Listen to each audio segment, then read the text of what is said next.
Morning, good morning, good morning. Thank you so much for joining us on this live stream. I just wanted to share something positive and put some positivity out in the universe.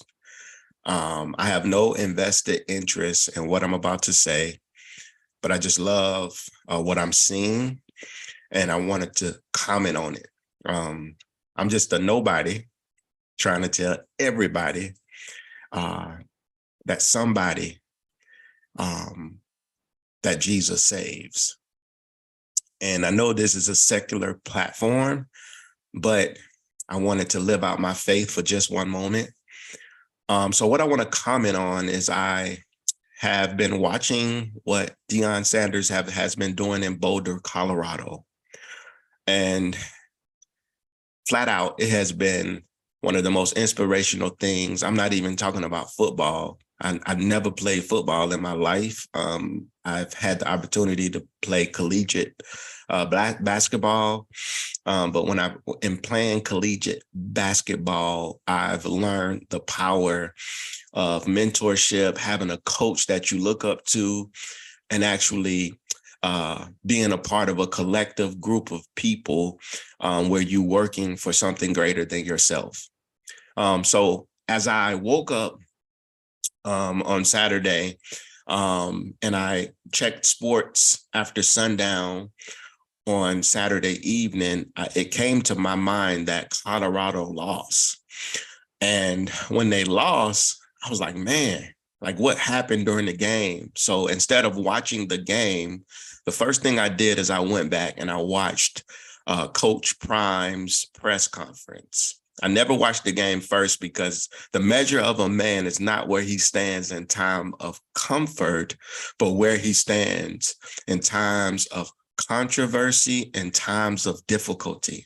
So I always want to just see what Coach Prime's response is to adversity, and not reaction, but adversity. And the thing that really inspired me that he said the most is he talked about his hurt and his pain and being disappointed. What I realized is Coach Prime is in a relationship with football. Not just football, y'all. This is deeper than that. Coach Prime is in a relationship with life. What I'm basically saying today is he spoke about this one thing, and it was love for football.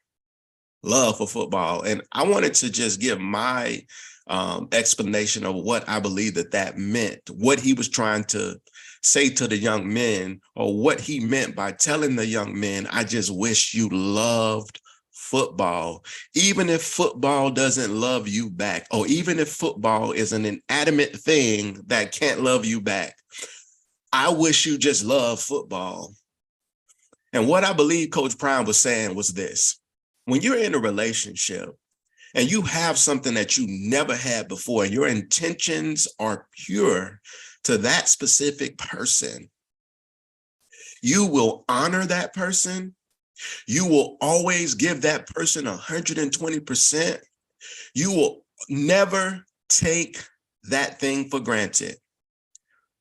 And what I realized by watching the first half of the game compared to the second half of the game, that these young men love more what comes with the success of football rather than just loving football itself.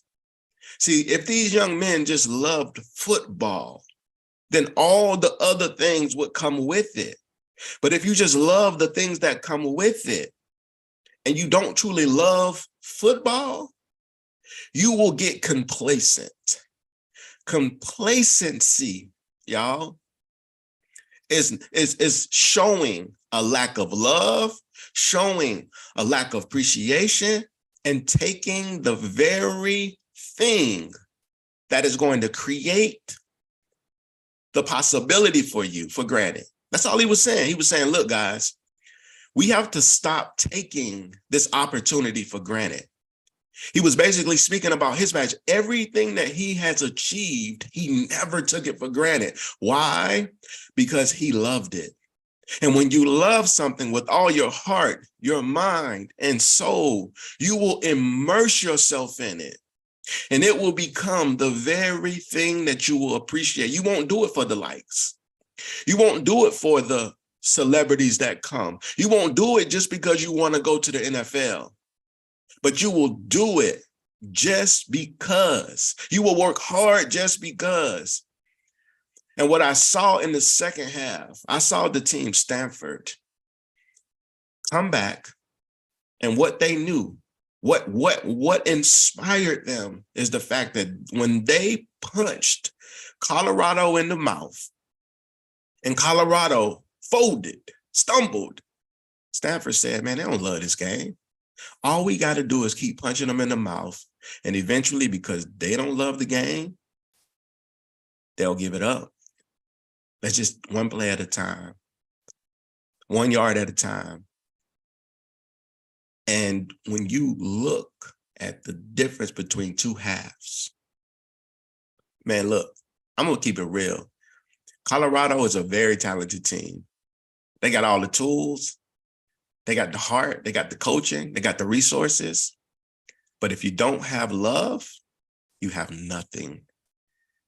And you know what, guys? I'm not even like, I don't want you to be discouraged. I don't want you to be down on yourself.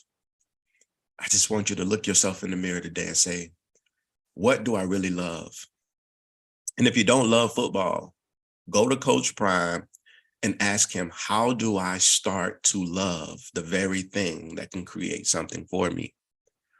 I think this was a valuable lesson that you guys learned, that you have to love not what comes with football, but you got to truly love football. If you love football, you're going to watch film. If you love football, you're going to put in the extra reps in the gym. If you love football, then right now, as you're listening to this video, or if you never hear this video, as you're preparing for the week, it's going to be something burning in you. It's going to be a pain in you that you're not going to be able to get rid of until you play your next game. And every game after that, you will never take anything for granted. That's what he was saying. Like, stop taking this possibility for granted. Like, life is not promised. I had a coworker. I got a call this week about a coworker who was young, in her 50s, not even 50s probably. But she came home from work and she went to sleep and she never woke up again. It was her last day alive and she didn't even know it. Every game you take the field could be your last game and you may not know it. But do not take for granted or do not dishonor the opportunity that you guys have. I want you to do this. 3 things I want you to do. Number 1, I want you to ask yourself, do you love the game? Do you love it? Whatever that answer is, don't tell nobody. But if that answer is no, then I need you to have an honest conversation with yourself and be honest. But if the answer is yes, then what I want you to tell yourself is, let me just continue to make the adjustments. Let me watch the film. Let me put in the time. Number 2, this is my second thing. I just need you to show up. I don't know what's distracting you. I don't know what has your attention. I just need you to show up. The most profound thing my professor said to me is, be where you're supposed to be and do what you're supposed to be doing. It doesn't matter. Life will take care of itself. If you where you're supposed to be and doing what you're supposed to be doing, then you're going to achieve everything that you want to achieve. Then the last thing I will share with you guys, super simple, y'all. Just keep believing. Keep believing. Keep believing. Like, if you don't believe in something, you're going to fall for anything. Like, y'all got a bye week this week. I want you to lock in. I want you to put the past behind you, and I want you to press forward to the mark of the higher calling. You know what you guys have. You've showed it. Every game you've showed the possibility of being successful. Every play. Like, let's get it, guys. Let's be successful. Just wanted to drop this off to you. Coach Prime, I don't know if you'll see it, man, but thank you for helping me be a better husband, a better father, better leader on my job, and an all-around just great person, man. So keep doing what you're doing, Coach Prime. I celebrate you. I honor you, man, and I appreciate everything you're doing. And maybe one day I'll get a chance to meet you and we can talk face to face and I can really pick your brain. But just keep doing what you're doing, Coach Prime. Don't get discouraged. You are doing what you're supposed to be doing. You are where you're supposed to be. Keep your head to the skies. Don't look to the left. Don't look to the right. Don't get distracted, Coach Prime. Don't get distracted. Don't get discouraged. And I know you got a lot of people around you, but sometimes the encourager needs encouragement. Let's go.